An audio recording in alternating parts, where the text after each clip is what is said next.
This video was made possible by betterhelp.com/Pakman, where you can get affordable online access to a licensed therapist through text, phone, and video chat.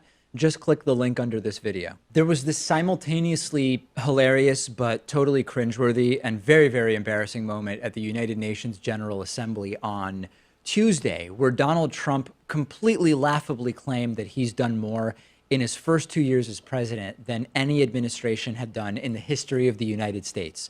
And when he did it, the leaders of the entire world laughed at him. It's very clear from the video. They're laughing at him. They're not laughing with him. Just as a reminder, in case you missed that story from earlier in the week, here is that extraordinarily cringeworthy moment from the United Nations earlier this week. Today I stand before the United Nations General Assembly to share the extraordinary progress we've made. In less than 2 years, my administration has accomplished more than almost any administration in the history of our country. America's so true.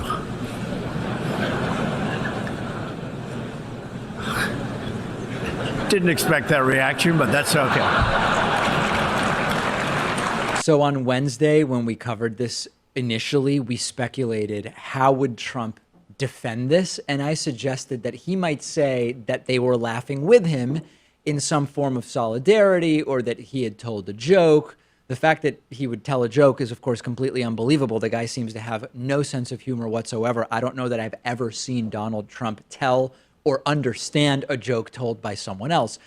Then Nikki Haley, U.S. ambassador to the UN, who was there, tried claiming on Fox News that the laughter was world leaders expressing how much they love Trump and how much they just love his honesty by laughing, which is kind of a weird way to express that, right? Like, if I think someone is so honest and I really appreciate that, I don't know that I start laughing. That's not the reaction I would think I'd have in that situation. The thing is, this doesn't even need an explanation. Just move on from it. Never talk about it again. It's not that big of a deal. Exactly.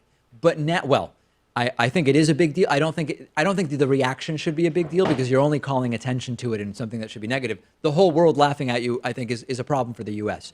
But now a bunch of the diplomats in the room confirmed that, yeah, they were laughing at Trump. They were definitely not laughing with Trump. There's one diplomat from Latin America who asked not to be identified because he wasn't authorized to speak on behalf of his country, who said, quote, "Sometimes when we see a behavior or listen to arguments or notions that seem so far-fetched, unreasonable, or insane, there is almost natural reaction of laughing. It is not laughing at a good joke, but a nervous laugh or a bad joke turned laughable precisely because the guy who tells the joke doesn't realize how bad it is." There were a ton of these comments, and they're basically all spot on and in line from other diplomats in the room. One who said, "What would resonate well at a political rally in America sounded a little awkward at the UN General Assembly," which was exactly our point of view, which is Trump went in and delivered a line he would give at one of his rallies, except these are diplomats, these are world leaders, this is a different type of stage. It's not low information voters in, where was the most recent one? Pennsylvania, or I don't even know where he was. An Asian diplomat said, quote, "He doesn't have any concept of diplomacy," but he did say that his lack of diplomacy sort of seems to have worked with regard to North Korea, although I would take issue with that. And then now Donald Trump is also claiming that the comment was meant to get laughter. Does anybody believe that? Does anybody believe that Trump took credit for improvement in his country as a way to get people to laugh? Like, how would anyone under any circumstances say that when the president touts accomplishments, that's what you say to get a room full of leaders to laugh? But he said right after the awkward pause, "I wasn't expecting that reaction, but that's okay," which completely debunks that, doesn't it? Well, maybe that was part of the joke. Oh, that's a pretty elaborate joke. This is what I'm talking about. That it's continuing on a few things. It's special pleading after special pleading. And to go back to what you said a couple minutes ago, Pat, I don't get the strategy, right? Instead of claiming totally unbelievable things about the incident, instead of claiming that it was a joke or it was meant to get a laugh or people were laughing with you, never mention it again. Don't call more attention to it at all. In particular, don't call more attention to it with lies. It's like playing chess with someone who can't understand the impact of their move on the next move, right? He says he's accomplished more than any other president in history or whatever, doesn't think of the fact that it's a ridiculous claim and that these are world leaders, not people at a rally, and they're going to laugh. Then they laugh, and his move is to claim that the line was meant to create a room full of laughing diplomats. And he doesn't seem to realize that it's kind of a weird way to get laughs, to claim as the leader of a country that you're doing a good job. That's Yeah. not usually the type of joke world leaders tell. This is like a 24-hour story that the White House has managed to turn into a 1-week-long story. Yes. And you have to wonder if they did it by accident, if they don't mean to stretch out the length of the story, or if they're trying to distract from other things going on, namely the Robert Mueller investigation or Brett the Brett Kavanaugh Kavanaugh hearings. hearings. Yeah.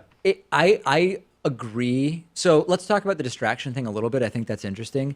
I agree that a lot of what Donald Trump and his administration do is meant to distract from other stuff that they don't want people paying attention to. I do think we sometimes give them too much credit with the distract stuff. I think sometimes they just are terrible at handling situations and they don't get how they're making what could go away an even worse problem. Like, I get that they often want to distract. I just don't think they're smart enough to always calculate these supposed distractions. They're either really bad at playing chess, or they're so good that they're playing the 3 or 4-dimensional chess. That's why I actually have, I want to speak specifically to the Trump supporters in the audience today, both of you. No, I'm kidding. There's more than that.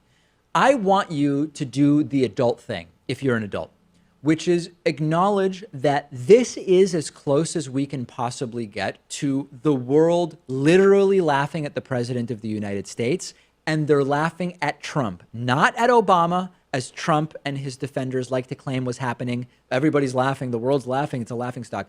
They're laughing at Trump. You don't have to say that you no longer support the guy. You don't have to say that you can still agree with the guy about his dumb trade policy if you want, but write to me and tell me, you know what? The world was laughing at Donald Trump. You can still support the guy. I encourage you to reach out to me. If you want to tweet me, you can do that at @Pakman. If you want to tweet the show, we're also on Twitter at David Pakman Show. Pull up your big boy pants and admit that the world is laughing at the guy that you voted for. Tell me you don't care. Tell me it doesn't matter. Tell me you don't care if the world laughs. But have the honesty to tell me that you recognize that they're laughing.